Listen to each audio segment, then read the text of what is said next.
By the time I returned, everything was already over. The fragments of brilliant light had killed the absolute being. After assuming the position of gods, they became the rulers and began to attack the monarchs using devices that contained the absolute being's power.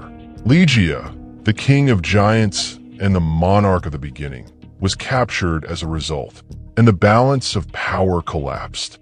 That's when the monarchs realized the gravity of the situation. So I seized that chance to reach out to them.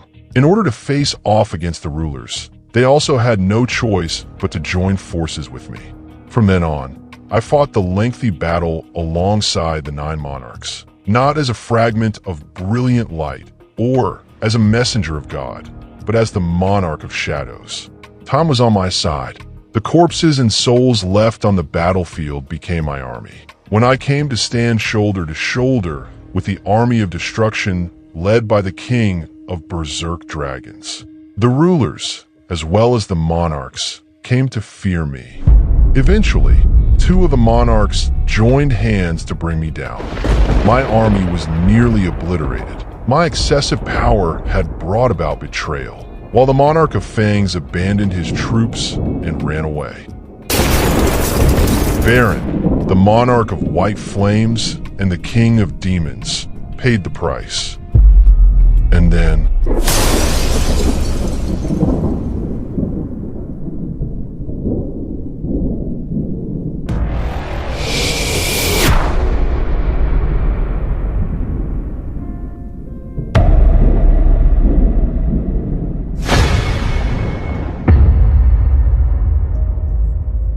Please forgive us now, greatest fragment of brilliant light. There is no reason for us to fight anymore. Although they were capable of sending me back to nothingness, they wished to make peace with me.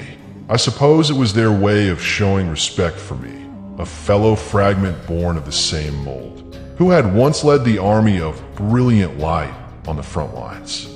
No reason, you say? Your swords and spears struck down my master. He was our master too. That is what makes your crimes that much more heinous. You know better than anyone how we felt when we rose in revolt against him. All we wanted was to end this war. Pierce my heart with your spears. That is the end you seek. Then you will emerge as the victors of this war. Please find it in your heart to forgive us. Hurry up and kill me now. Please let go of your anger, greatest fragment of brilliant light.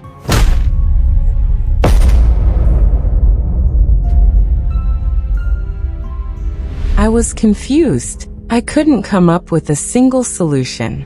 So I decided to go into hiding in order to plan my revenge. Since I had confined the monarch of white flames within my shadow, I planned to attack the monarch of Fang's army after letting my body recover. But, while I was in hiding, the monarchs, who had lost an enormous amount of combat power, were defeated by the rulers. When I reappeared in front of the monarchs who had escaped to a gap between dimensions, the Dragon King knew it was time for them to boost their combat power, so he prevented us from fighting, and gladly accepted me. We then sought out a world where we could build a new army of the ruler's sight. You mean Earth? Yes. The arrival of the monarchs must have been unprecedented to mankind. Their annihilation was inevitable. A city engulfed in a sea of flames. I've seen this before. The Demon's Castle. Is this what the future holds? No, you're looking at a past event. What do you mean?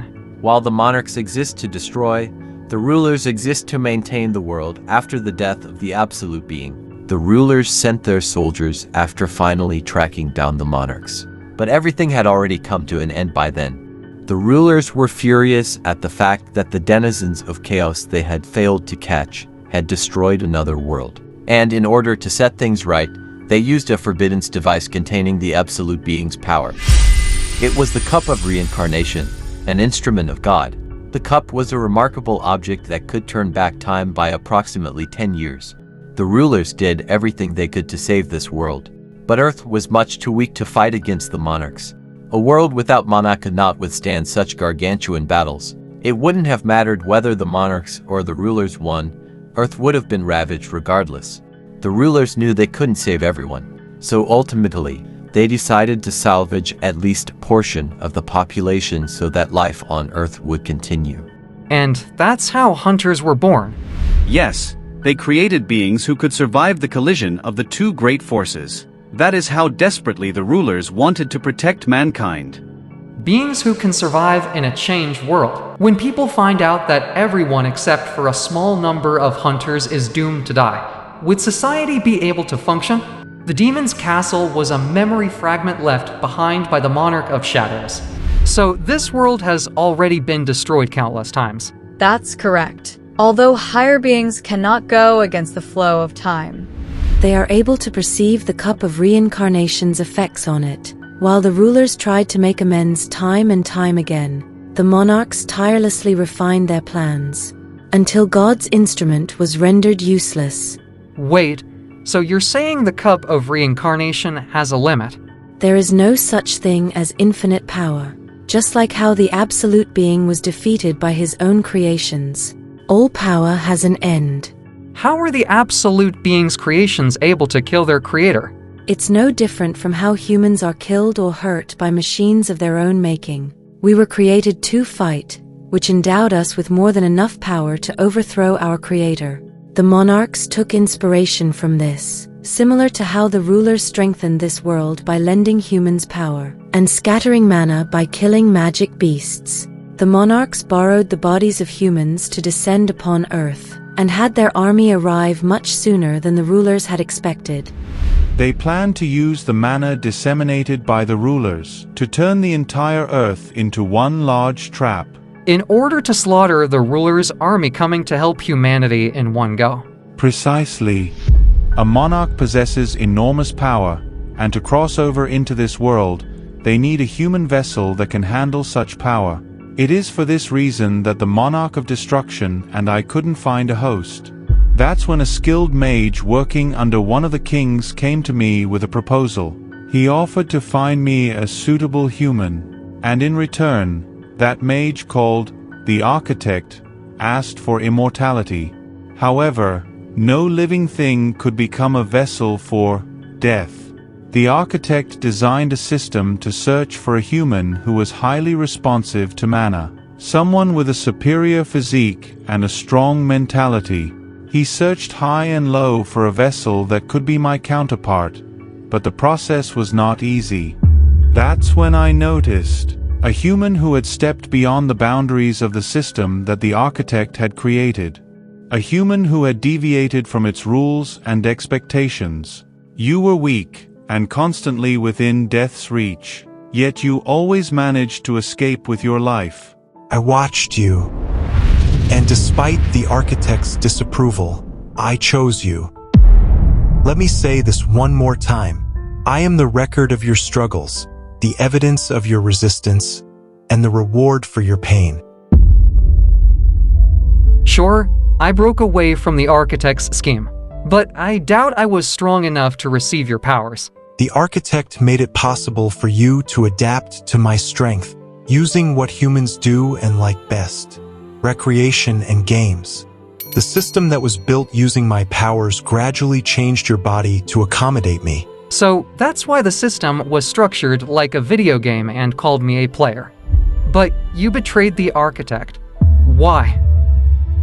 An apology from the rulers versus the betrayal of the monarchs after putting off choosing a side for quite some time. I had simply come to a decision.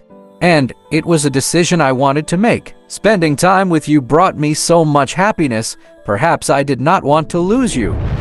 I became you, and you became me. It wouldn't be strange if either one of us became the owner of this body. For we are already one. So I'll give you a choice. You decide.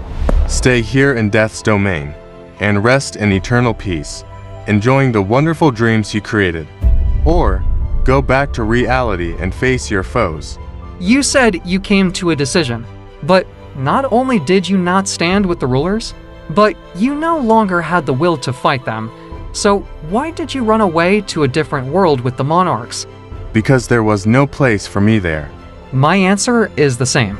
I don't belong here.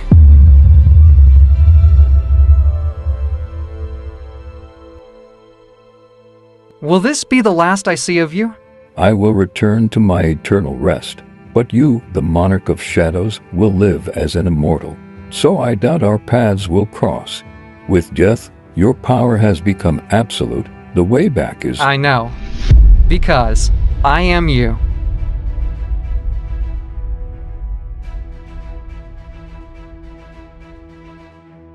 Arise.